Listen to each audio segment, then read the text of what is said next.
is that you learn to conceptualize the future, you see the future as a realm of potential threat, and then you learn to give things up in the present, and somehow that satisfies the future. Now, so maybe you're offering sacrifices to God, and you think, well, why does that, well, you got to think about that psychologically. Why does that work?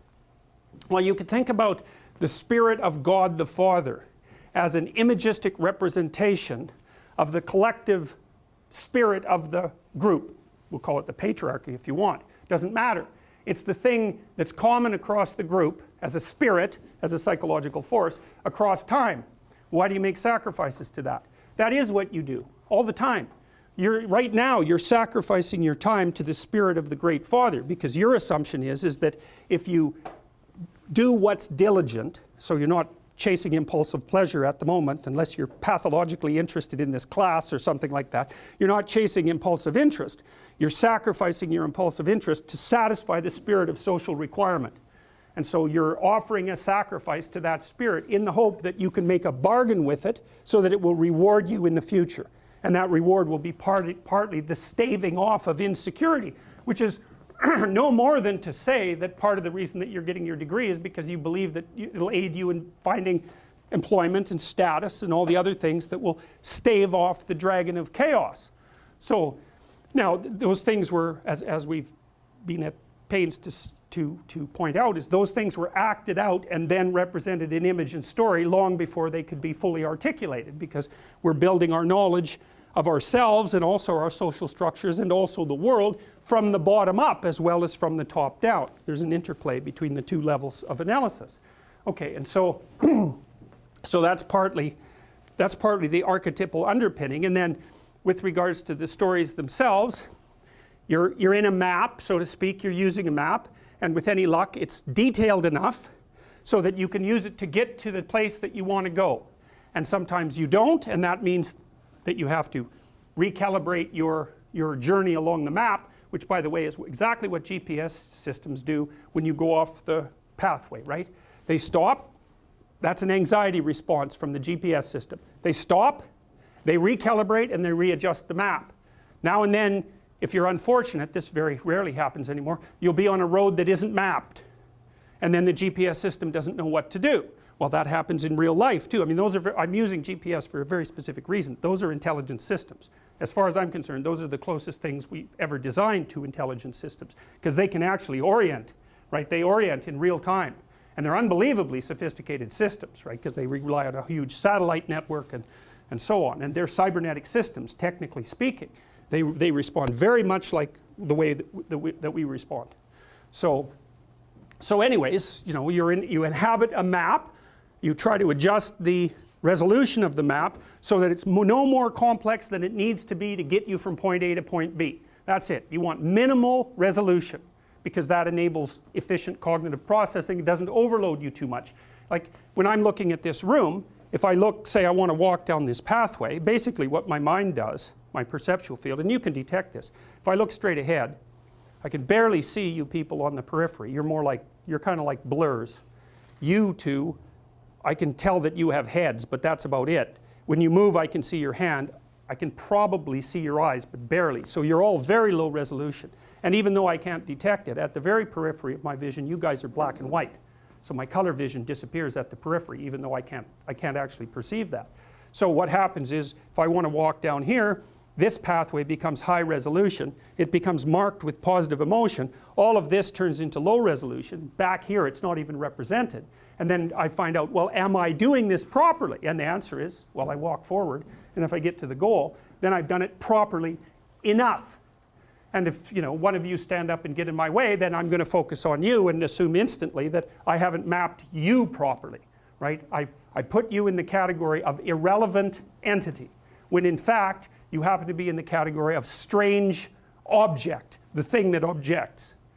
And so, well, so then we inhabit those structures all the time. We're in a structure like that, a perceptual structure. And if it's working, then it's got the archetypal quality of paradise, so to speak, because its axioms are correct and it's functional. And then now and then something comes along, and that's what the snake is, the eternal snake in the garden, that pops up inside a structure, and it turns out that the things that you weren't attending to are the most important things rather than the least important things. And what does that do? It blows the map into pieces. And that can happen at different levels of severity, but at the ultimate level of severity, it's apocalyptic, right? Everything goes, and that's a traumatic intrusion.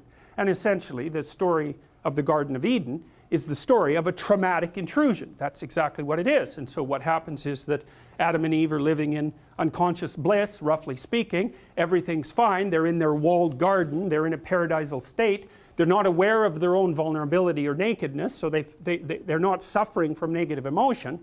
Something pops up that radically expands their vision, and all of a sudden now they can apprehend all sorts of things that exist as threats, so that's their own nakedness and vulnerability, and temporality itself, because they become aware of the future, and bang, that state of being in that paradise is forever gone.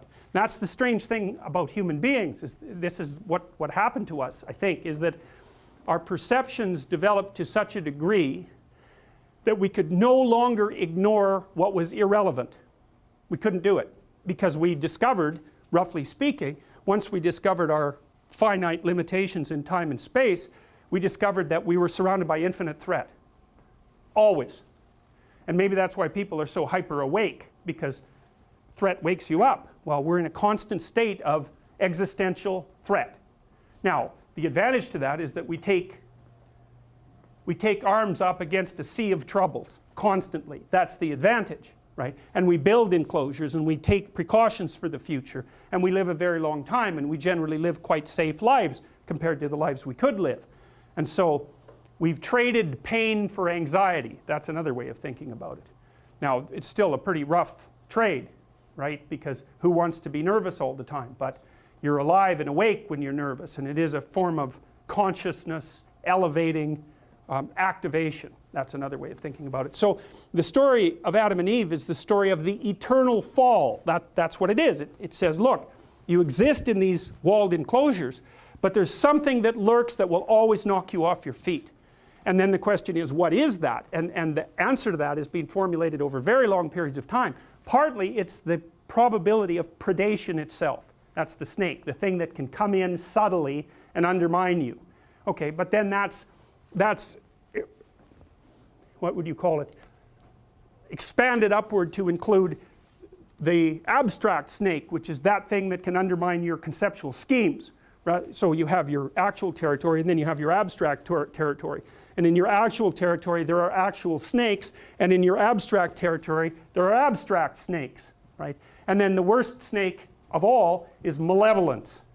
And I think that's technically correct, because one of the things that you view, for example, when you're looking at post-traumatic stress disorder, is that it's almost always the case that someone who suffers from post-traumatic stress disorder, which you might think of as a real life reincarnation of the fall, is that people encounter something malevolent and it breaks them, because it's the worst thing to understand. It's like suffering is one thing, man, that's bad enough. Vulnerability and suffering, that's bad enough. But to encounter someone who wishes that upon you and will work to bring it about, that's a whole different category of horrible, especially when it also reflects something back to you about yourself. Because if someone else can do that to you, and they're human, that means that you partake of the same essence. Strangely enough, that's actually the cure to some degree to post-traumatic stress disorder. Is that, like, if you've been victimized, you're naive and you've been victimized, the way out of that is to no longer be naive and to no longer be victimized. And that means that you see this reflected in the Harry Potter idea, for example, that the reason that Harry Potter can withstand Voldemort is because he's got a piece of him, right? He's been touched by it. And the way that you keep the psychopaths at bay is to develop the inner psychopath so that you know one when you see one, right? And then, but that's a voluntary thing. It's like a set of tools that you have at your disposal, which is full knowledge of evil. And that does, Nietzsche said, if you look into an abyss for too long, you risk having the abyss gaze back into you, right? The idea is that if you look at something monstrous, you have a tendency to turn into a monster. And people are often very afraid of looking at monstrous things exactly for that reason. And then the question is, well, should you turn into a monster? And the answer to that is, yes, you should. But you should do it voluntarily and not accidentally. and you should do it with the good in mind rather than falling prey to it by possession, essentially, because that's the alternative. Now, how does it possess you? That's easy. Your suffering makes you bitter. Your bitterness makes you resentful. Your resentment makes you vengeful. And once you're on that road, you go down that a little bit farther, man. Well, you end up fantasizing in your basement about shooting up the local high school and then killing yourself, right? Because that's sort of the ultimate end of that line of pathological reasoning. Being should be eradicated because of its intrinsic evil, and I'm exactly the person to do it, and I'll cap it off with an indication of my own lack of worth just to hammer the point home, right? And if I can garner a little posthumous fame along the way, well, that'll satisfy my primordial primate dominance hierarchy imaginings too, at least in fantasy. So, you know, it's the full package if you want to go down that route. And of course, people don't like to think about that sort of thing, and it's no bloody wonder. But without the capability for mayhem, you're a potential victim to mayhem. So you need your sword. It should be sheathed, but you need to have it. And it's very frequently the case. If you treat someone with post-traumatic stress disorder, there's two things you have to do. You have to help them develop a very articulated philosophy of evil, because otherwise their brain bothers them over and over and over. Why were you so naive? How did you become victimized? Why were you such a sucker? These are good questions. You don't want to have that happen to you again. You don't want to be exploited twice. Okay, so your eyes have to open up. We know the price of that from the Egyptian myth, right? You come into contact with Seth. What happens? Even if you're a god, you lose an eye. It's no joke, man. It's no joke. And then the cure for that is the movement down into the underworld and the revitalization of the Father. That's the identification with the force that created culture, right? And that then there's you and that together. Then you can withstand malevolence. Maybe you can withstand tragedy and malevolence. And then that's the whole secret, right? Because that's what you want in life. You need to be able to withstand tragedy, and you need to be able to withstand malevolence, because those are the forces that are always working against you. And so this is associated with the Jungian idea of incorporation of the shadow, right? You have to be, we know this, God, we know how predators work with regards to children even. If you're a pedophilic predator and you're looking at a landscape of children, the child that you're going to go after is the one that's timid and won't fight back. You pick your victim. And predatory people in general are exactly like that, man. Because they're predators. They're not going to attack someone who's going to fight back. In fact, the issue is likely not to even come up. They're going to be looking for someone, one way or another, that cannot conceptualize what they are. And then, perfect. It's an open season, man. It's open season. And so if you're treating someone with post-traumatic stress disorder, first, they need an introduction to the philosophy of malevolence, and second, they have to learn to become dangerous, because that's the only way out. What's the alternative? They get these recurrent thoughts about their vulnerability in the face of malevolence and their own naivety, because by definition, if someone psychopathic has exploited you, you're too naive. It's a definitional issue. You can say, well, that's no fault of mine. How the hell could I be prepared? Fair enough, man. A perfectly reasonable objection doesn't solve your problem, because it's an eternal problem.